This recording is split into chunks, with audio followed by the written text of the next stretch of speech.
A bomb threat that turned out to be a hoax locked down all the schools in Oxford for a few hours today. Also tonight, patients who've been treated at a Gadsden hospital need to check their personal finances as well as their pulses.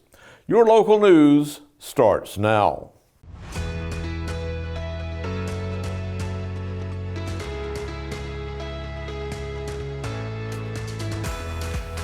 East Alabama Now Local News has been bringing you the best local news coverage for 6 months. And now we're growing. EAN News will be available to you 5 nights a week with new faces, new content, and coverage that is second to none. We'll be bringing you the weather that matters to your neighborhood and to you. Rain or shine, you'll be in the know. Sports always brings communities together, and EAN Sports will have coverage of all of our area events. East Alabama Now, local news, new faces, same great coverage. Starting 5 days a week, May 1st, EAN Local News, your news on your schedule. This segment of EAN Local News is brought to you by Waldrop Manufacturing, metal buildings made right here in Calhoun County.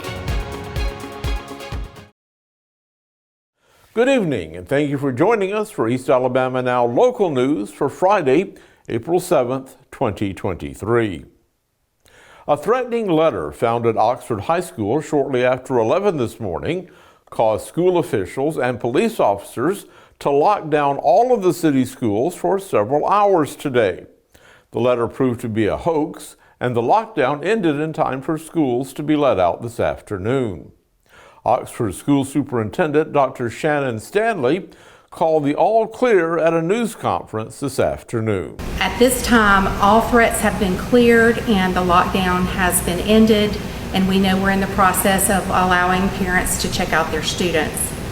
We want to make sure that everyone understands, as parents, it is scary during a situation like this, but in today's recent events, as well as events that have happened throughout the country, we take every threat seriously, and we're extremely thankful for our law enforcement and first responders for taking action as they do to provide safety for all of our students.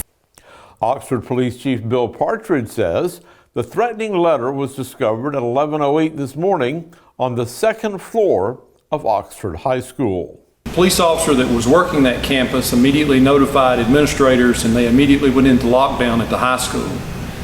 Upon my request to the superintendent's office that we go ahead and lock down all other 5 campuses across the city.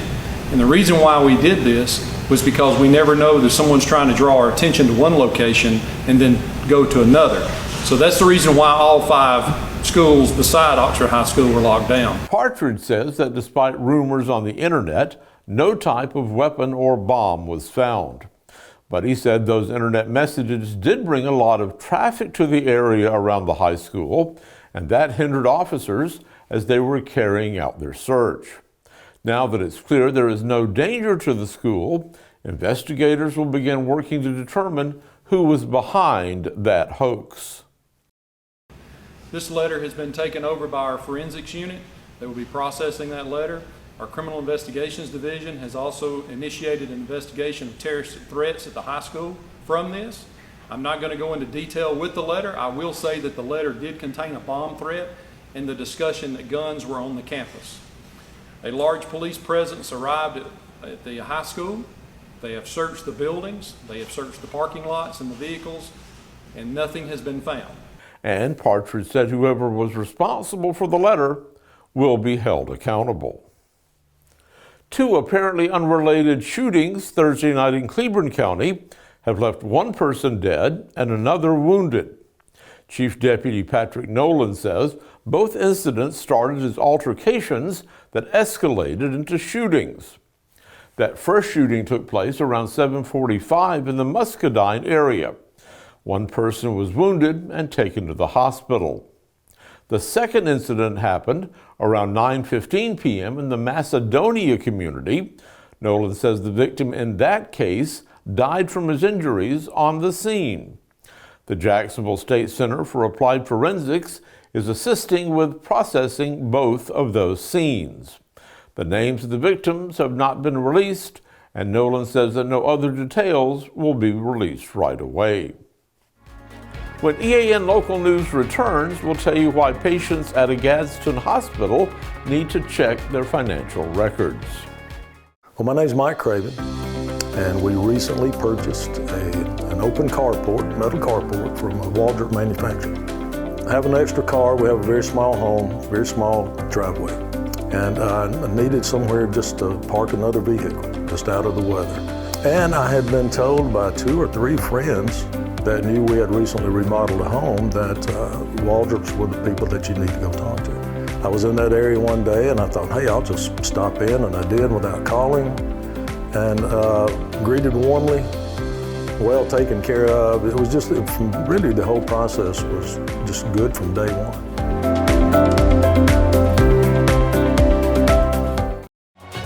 This segment of EAN Local News is brought to you by WM Grocery, located in Heflin, Wadowee, Roanoke, and in Piedmont.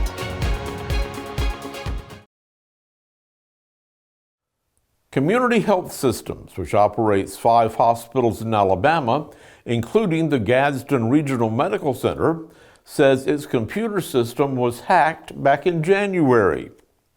Patient records, Social Security numbers, addresses, and other personal information might have been stolen as part of this security breach, hospital officials say.